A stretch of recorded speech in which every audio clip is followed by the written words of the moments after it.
Living for the moment will not be my downfall. It will be my salvation. Oh my God! And for the 25th time! Oh my God! I don't believe what I just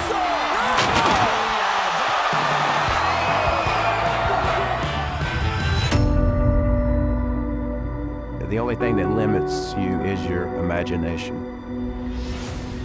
The scariest thing for the fans watching me, because sometimes my thoughts are too big for my size. Armageddon 2008.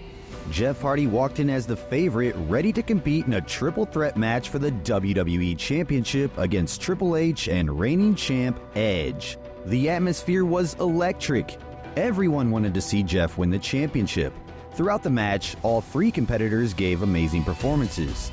In the final moments of the match, Triple H hit Edge with a pedigree, but Hardy capitalized by delivering a swanton bomb on both of them and pinned Edge to secure the win.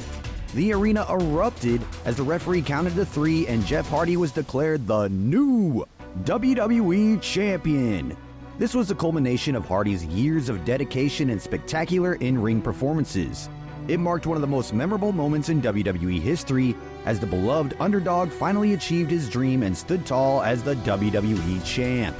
Hardy did capture the championship a few more times after this, but he never regained the same level of popularity. In fact, just a year later in 2009, he left WWE and his career took a dramatic turn. In 2011 at TNA's Victory Road, Jeff was supposed to face Sting for the TNA World Championship, but he showed up intoxicated and was in no shape to compete. Within a couple of minutes, Sting executed his finisher, the Scorpion Death Drop, and pinned Hardy. It is regarded as one of the most disappointing moments of Jeff's career. Struggles with substance abuse, legal issues, and inconsistent performances caused his promising career to decline. So what went wrong? How did Jeff Hardy, who was once the most popular wrestler, experience such a dramatic downfall? Before we go any further, this video is brought to you by BrainBuster. Stand back. There's a new wrestling quiz coming through. Check out BrainBuster, the daily quiz that tests your WWE knowledge with winning streaks, stats, and more. It's time to see if you're up for the challenge. I'm going higher and higher, climbing more top on the hill in the TWF. It all started in 1993 when Jeff and his older brother Matt Hardy started their own federation, the Trampoline Wrestling Federation, and mimicked the moves they saw on television. TWF underwent several name changes before being incorporated into a county fair in North Carolina. Following this, Matt and Jeff started working for various other independent wrestling companies. In 1994, Jeff finally made his WWE debut against Razor Ramon as an enhancement talent. He was just 16 years old at the time, however he lied about his actual age and claimed that he was 18 for his first WWE match. Things were a little different back in the mid-90s with less background checking. He felt intimidated by the environment in WWE and never wanted to appear there again, but after taping another match with 1-2-3 Kid in the same week, he realized that he wanted to be a WWE superstar. Soon, he started teaming up with his brother Matt and signed a contract with WWE in 1998. They formed an acrobatic team called the Hardy Boys and feuded with the Brood in 1999. They even formed a new Brood with Gangrel, which did not last that long. Not long after this, they won their first WWE Tag Team Championship by defeating the Acolytes. Although they lost the titles, they were slowly becoming a popular tag team. However, another tag team of young wrestlers was rising at the same time, Edge and Christian, and WWE decided to book a feud between them. This turned out to be the best decision for all their careers as it gave them an opportunity to shine. All four of them were young and hungry wrestlers who wanted to make a name for themselves. The feud featured a series of groundbreaking and highly innovative matches, including the first ever tag team ladder match at No Mercy 1999, which Matt and Jeff won. This made fans realize that these guys were truly special. Following this, they competed in a tag team triple threat ladder match against the Dudley Boys and Edge and Christian at WrestleMania 2000. Edge and Christian won the match, but Jeff became the highlight when he performed a swanton bomb on Bubba Ray Dudley from a 20-foot ladder. Jeff had made a reputation as a high risk taker who would do anything to win a match. They brought in Lita as their manager in 2000, which was a strategic move, and it felt right as Lita's personality complemented Matt and Jeff. At SummerSlam, the Hardy Boys competed in the first ever tables, ladders, and chairs match for the Tag Team Championship against the Dudley Boys and Edge and Christian, but were unsuccessful. They were involved in another TLC match at WrestleMania 17 with the same two tag teams, which is to this date considered one of the best matches ever and probably the best in their series of matches. It's the same match where Edge speared Jeff while he was hanging from the titles. It was brutal. They lost the match, but Jeff Hardy was slowly becoming a fan favorite. He was consistently delivering high-risk moves during his matches that pushed the boundaries. He was doing things that no one else was doing at this time. His unique blend of athleticism and showmanship not only entertained fans, but also earned him a dedicated following. In 2001, Hardy received a push as a singles wrestler and won the Intercontinental Championship by defeating Triple H. He also won the Light Heavyweight Championship and Hardcore Championship. In the meantime, the Hardy Boys also started a feud with The Undertaker, and Jeff even faced the American Badass for the Hardcore Championship. He was getting these small little moments with the big dogs in the company. In 2002, Jeff began to garner attention for his singles performances, and it felt like he was ready for the next level. His feud with Taker continued as he faced the Deadman in a ladder match for the undisputed WWE Championship. This was the biggest match of his career up until this point. As it was a ladder match and Jeff had already proved his mantle in those type of matches, it favored his high-flying style. Throughout the match, Jeff used ladders as weapons and platforms for his aerial assaults. Taker was completely taken off guard by Jeff's resilience. There were moments when it seemed Jeff might win, but the Deadman was able to win the match and retain his championship. However, after the match, Jeff stood up and called out The Undertaker again, saying, quote, "I'm still standing," end quote. Taker, who was visibly shocked by this, entered the ring, and instead of continuing the assault, he unexpectedly raised Jeff's hand in a gesture of respect. The match solidified him as an underdog capable of pushing even a legend like The Undertaker to his limits. It became a defining moment in Hardy's career, and soon fans began to demand to see him in a prominent role in the company. Following this, Matt and Jeff went their separate ways, with Matt moving to SmackDown, while Jeff stayed on Raw, focusing on the mid-card titles. He won the European Championship, but then lost it to the Intercontinental Champion RVD in a title unification match. By the time 2003 rolled around, things were going fairly well for Jeff, but behind the scenes, he was spiraling out of control. He failed WWE drug tests, showed unpredictable behavior such as missing events, and a decline in in-ring performance. He was also offered rehab, but Hardy refused help. WWE had no choice but to release him from his contract in April of 2003. Just as it seemed he was on the brink of superstardom, Jeff Hardy was gone from the company. However, just a month later, Jeff hit the independent scene and introduced the Will-O-the-Wisp character. He also appeared on Ring of Honor at the event Death Before Dishonor, but the fans did not welcome him with open arms. He was booed by the Ring of Honor audience, who chanted, "We want Matt," and "You got fired." According to Matt Hardy, following this event, Jeff never wanted to go back to Ring of Honor, calling it Ring of Horror. Later, he signed with TNA, where he worked with wrestlers such as AJ Styles, Jeff Jarrett, Kevin Nash, and many more around this time, but this run wasn't that memorable. He was still dealing with substance abuse. He was scheduled to wrestle on the pre-show of Turning Point in December of 2005, but he no-showed the event, citing traveling problems.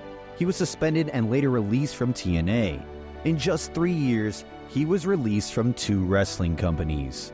This motivated him to get clean and be in the best shape of his life. On Steve Austin's Broken Skull sessions, Hardy said, quote, "I got clean, cold turkey, on my own, and went to some TNA live events at the time. Went to a WWE SmackDown in Norfolk, Virginia, I believe. Told everybody I was clean. It was obvious because I looked a lot different, and man, I had a TNA contract and a WWE contract at my house." End quote. This is when his second run in WWE started. In August 2006, he made a comeback by confronting his old rival Edge, who would become the WWE Champion around this time, and soon won the Intercontinental Championship for the second time in his career and gave some incredible matches. He also reunited with his brother Matt to win the Tag Team Championships. It looked like he was back on track. At WrestleMania 23, both Matt and Jeff competed in the Money in the Bank ladder match. During the match, Jeff performed a leap from a 20-foot ladder, delivering a leg drop that drove Edge through another ladder. As a result, both men were unable to continue and they were taken away from ringside on stretchers. It was the highlight of the night, and Jeff was once again becoming a popular figure in WWE. In the meantime, he captured the IC title a few more times. Hardy then began an on and off tag team with Triple H, which eventually led to a friendly feud between the two. They had a match at Armageddon 2007 where Hardy defeated Triple H to become the #1 contender for the WWE Championship. Yeah, it was time for him to go to the next level. Randy Orton was the champion at the time, and Jeff started a personal feud with the Viper. There was a dramatic moment on Raw where Hardy delivered a swanton bomb from the top of the stage onto Orton, and man, did it look brutal. Jeff had all the momentum leading up to his match against Orton at Royal Rumble 2008, but despite a valiant effort, he fell short and Randy managed to win the match. The following month, Jeff was a part of the Raw Elimination Chamber match at No Way Out, where he survived to the final two before being eliminated by Triple H. These matches proved that Hardy was ready for the main event push. In fact, he felt like a main event star. But once again, his personal issues began to take over. He got suspended for 60 days for a second violation of the company's substance abuse and drug testing policy, and was removed from the Money in the Bank ladder match at WrestleMania 24. In fact, Jeff was booked to win the Money in the Bank ladder match. On his Extreme Life of Matt Hardy podcast, Matt Hardy revealed that his brother was going to walk out with a briefcase. Matt said, quote, "He was going to win this Money in the Bank briefcase, and I think at this point they had pulled the trigger and decided they wanted to try and turn him into the champion," end quote. But because Jeff was out, CM Punk won the contract. This became a repeating cycle for Jeff. Whenever he was about to get a push, his personal issues would resurface. However, this time he did not lose momentum, and upon his return, he was sent to SmackDown, and this was the best thing that could have happened to him. He continued to chase the WWE Championship, participating in several high-stakes matches and feuded with Triple H for the title. Fans were clamoring for the charismatic Enigma to finally win the WWE title. Hardy was scratching and crawling his way into the main event scene, hoping to accomplish success at the highest level for the first time.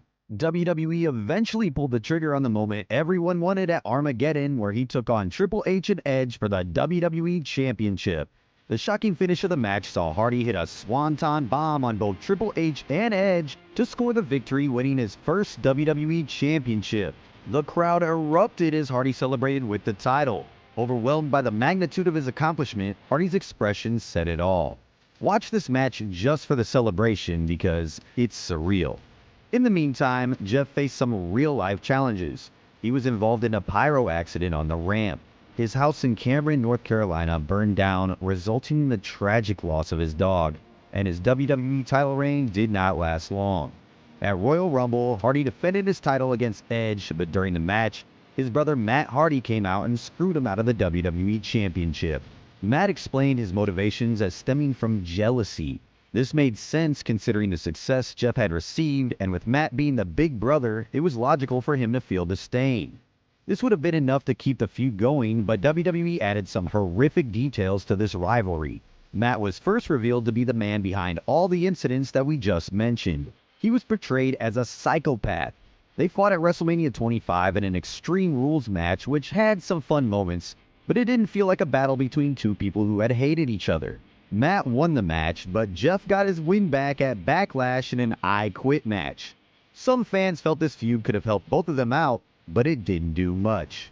Jeff went back to the title scene and beat Edge for the World Heavyweight Championship in a ladder match, but made his way to the ring with a Money in the Bank briefcase. Seen and exhausted and vulnerable Hardy, Punk seized the opportunity and cashed in his Money in the Bank contract. The referee rang the bell and the match began immediately. He began one of the best feuds of the year with Punk, who had began taunting Hardy for his personal issues. Punk was just too convincing as a heel, and he seemed right even when he insulted the fans and Hardy, who had real-life drug problems, bringing up Hardy's 2 WWE wellness policy violations. He also used his straight-edge lifestyle as a weapon against the fans. It was too real. Hardy defeated Punk at Night of Champions and got his world title back, but Punk won at SummerSlam, winning the title again. The rivalry culminated in a loser leaves WWE Steel Cage match on SmackDown. Punk won the match, forcing Hardy to leave the company. This outcome marked the end of their intense rivalry and Hardy's departure from WWE for several years. His contract with WWE expired that week and he decided not to re-sign with the company. He was physically burnt out. His high-flying style and his tendency to take bigger bumps than most led him to suffering from many different injuries. He had 2 herniated discs in his lower back, in addition to several neck issues and restless leg syndrome. Hardy's initial goal was to simply take time off to heal, focus on some other ventures, and eventually make his comeback to WWE and continue as a top star within the promotion. But shortly after leaving WWE, Hardy was arrested and charged with a drug-related issue. Allegedly, he also declined rehab, which led to WWE being unwilling to bring him back. He was just proving to be a liability for the company. WWE wasn't willing to take him back, but TNA was. He made his return to TNA in 2010 and soon became the TNA World Champ. He was a major star in TNA, but his struggles with substance abuse and erratic behavior overshadowed his in-ring performances and led to one of the most infamous incidents in wrestling history. At the Victory Road event, Hardy was scheduled to face Sting for the TNA World Championship. As Hardy's music played, there was a long silence for roughly 40 seconds. Finally, Hardy came out, and it was obvious to everyone that something was seriously wrong. He was visibly impaired and in no condition to compete. Both Sting and the referee looked embarrassed to be there. Eric Bischoff, who was running things at the time in TNA, came out and gave Sting the instructions to finish the match quickly, and the Stinger did exactly that. He hit Hardy with a Scorpion Death Drop and pinned him 1, 2, 3. To say that fans didn't take this well would be an understatement. The crowd erupted in boos. Hardy just sat in the ring looking like he had no clue what had just happened. The online reaction was worse though, with many demanding refunds. This was the darkest chapter in Jeff Hardy's career. TNA sent him home to address his personal issues and he was effectively suspended from the promotion. The incident severely damaged Hardy's reputation and raised serious concerns about his future in professional wrestling. He did eventually come back, but the roster was not happy with him. AJ Styles was seen talking to Hardy and he said, quote, "You almost killed the whole company because you are selfish. I gotta feed my family. You're gonna take money off my family," end quote. Hardy did win the TNA World Championship again and eventually regained fan support, but he was never the same after that incident. It wasn't until 2016 that Jeff got some significance back, and it was all because of his brother Matt, who introduced the Broken Matt character. The storyline centered around Matt's mental breakdown and subsequent awakening, which he attributed to a broken condition after a series of brutal matches with Jeff. This led to a very interesting cinematic match between the two brothers, The Final Deletion. It was held at the Hardy compound in Cameron, North Carolina. The match also saw the use of a ring setup in the middle of the Hardy compound, where traditional wrestling moves were combined with a unique environment. Matt ended up winning the match, forcing Jeff to drop his last name and become referred to as Brother Nero. This reinvigorated interest in both Matt and Jeff Hardy, and fans began wanting to see them more. The popularity of the character extended beyond TNA, with fans chanting "Delete" at wrestling events across various promotions. They needed something new to work with, and this provided them with the perfect opportunity.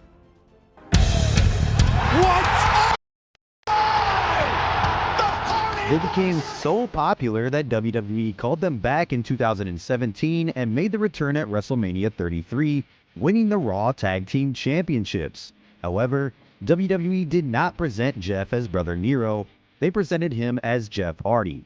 A year later in 2018, he won the United States Championship, but did not do much since then. He was never pushed to the main event level and was out of action for most of the time. On December 4th, 2021, during a house show, Hardy unexpectedly walked out in the middle of a tag team match. The next day, he was sent home amid WWE's live tour. This incident marked his final appearance in WWE, as his contract was terminated 5 days later. He signed with All Elite Wrestling following this, but in the meantime, he was arrested on June 14th in 2022 in Florida, where he was charged with 1 count of driving under the influence, 1 count of driving with a suspended license, and another count of driving while his license was restricted. He originally pleaded not guilty and faced 5 years in prison. It was his 3rd DUI arrest in the last 10 years, which is a 3rd-degree felony. He did avoid jail time, but AEW suspended him following his arrest, stating that he would only be allowed to return after successfully completing treatment and maintaining sobriety. He did make a return, but AEW did not do anything substantial. Many inside and out of the business believe that it's time for Jeff to retire from professional wrestling. He is 46 years old, and it has become evident that his in-ring speed and agility have decreased. He looks sloppy inside the ring and botches a lot of moves. Also, with a heavy drinking issue leading to numerous DUIs over the past several years, Jeff has shot himself in the public eye and has gone from one of the most beloved babyface wrestlers of all time to someone who is incredibly hard to root for. Jeff is an icon in this industry, but maybe it's time for him to hang up the boots.